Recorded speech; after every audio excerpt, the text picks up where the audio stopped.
सिल्लोड सोयगाव मतदारसंघातील वनविभागीय प्रश्नांवर आढावा बैठक. आमदार अब्दुल सत्तार यांच्या अध्यक्षतेखाली अजिंठ्यात महत्त्वपूर्ण चर्चा. अजिंठा प्रतिनिधी. सिल्लोड सोयगाव विधानसभा मतदारसंघातील वनविभागाशी संबंधित प्रलंबित व रखडलेल्या विविध प्रश्नांवर तोडगा काढण्यासाठी आज अजिंठा येथील वनपरिक्षेत्र कार्यालयाच्या परिसरात आमदार अब्दुल सत्तार यांच्या अध्यक्षतेखाली महत्त्वपूर्ण आढावा बैठक पार पडली. या बैठकीत शेतकरी, ग्रामस्थ, विविध विभागांचे अधिकारी व लोकप्रतिनिधी मोठ्या संख्येने उपस्थित होते. बैठकीदरम्यान वन्य प्राण्यांमुळे पशुधन हानी झालेल्या शेतकऱ्यांना नुकसान भरपाईचे धनादेश वाटप करण्यात आले. आमदार अब्दुल सत्तार यांच्या हस्ते शेतकरी अरुण चव्हाण देशमुख, राष्ट्रीय संघटक अखिल भारतीय भ्रष्टाचार निर्मूलन संघर्ष समिती यांना धनादेश देण्यात आला. तसेच सय्यद समदानी सय्यद रब्बानी यांना उपवनसंरक्षक सौ सुवर्णा माने, छत्रपती संभाजीनगर यांच्या हस्ते तर कलीम खान मेहबूब खान यांना उपविभागीय वनाधिकारी स्वप्नील पाटील भामरे ACF यांच्या शुभहस्ते धनादेश प्रदान करण्यात आला. वनहक्क व विकास कामांवर ठोस निर्देश.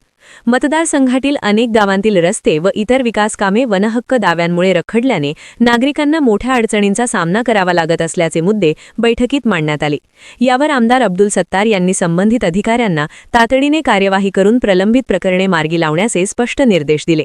वन व महसूल विभागातील हद्दींच्या गोंधळामुळे विकास कामांना अडथळे येत असल्याने हा गोंधळ तात्काळ दूर करण्याच्या सूचनाही त्यांनी दिल्या. वन्यप्राणी उपद्रव, विशेषतः बिबट्याच्या हालचालींमुळे नागरिकांमध्ये भीतीचे वातावरण असल्याचे यावेळी सांगण्यात आले.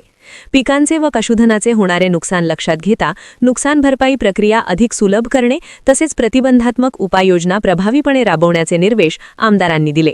रस्ते व मंदिर विकासावर सकारात्मक निर्णय. बैठकीत नानेगाव जंजाळा, बोदवड, कोंबडावाडी, जामठी, टिटवी, पळसखेडा, हळदा घाट आदी रस्त्यांच्या कामांवर सविस्तर चर्चा होऊन काम सुरू करण्याबाबत सकारात्मक निर्णय घेण्यात आले. तसेच मतदारसंघातील अनेक महादेव मंदिरे वनक्षेत्रालगत असल्याने भाविकांसाठी आवश्यक सुविधा उभारण्यात अडचणी येत असल्याचा मुद्दा उपस्थित झाला. या अनुषंगाने श्री क्षेत्र मुर्डेश्वर देवस्थान केळगाव, रुद्रेश्वर महादेव मंदिर, अंबऋषी संस्थान आमसरी यांसह विविध मंदिरांच्या विकासाबाबत चर्चा करण्यात आली. श्री क्षेत्र मुर्डेश्वर संस्थानच्या मंजूर विकास आराखड्यानुसार वनविभागाच्या अखत्यारीत येणाऱ्या जागेची सविस्तर माहिती सादर करण्याच्या सूचना आमदारांनी दिल्या. मंत्रालयीन पातळीवर पाठपुरावा. बैठकीत मांडलेल्या सर्व मुद्द्यांवर ठोस कार्यवाही करण्याचा निर्णय घेण्यात आला आहे. काही विषय मंत्रालयीन स्तरावरचे असल्याने लवकरच मुंबई येथे वनमंत्री ना गणेश नाईक यांच्या दालनात बैठक घेऊन मतदारसंघातील वनविभागाशी संबंधित प्रश्न मार्गी लावण्यासाठी पाठपुरावा करण्यात येईल, असे आमदार अब्दुल सत्तार यांनी स्पष्ट केले. मान्यवरांची उपस्थिती.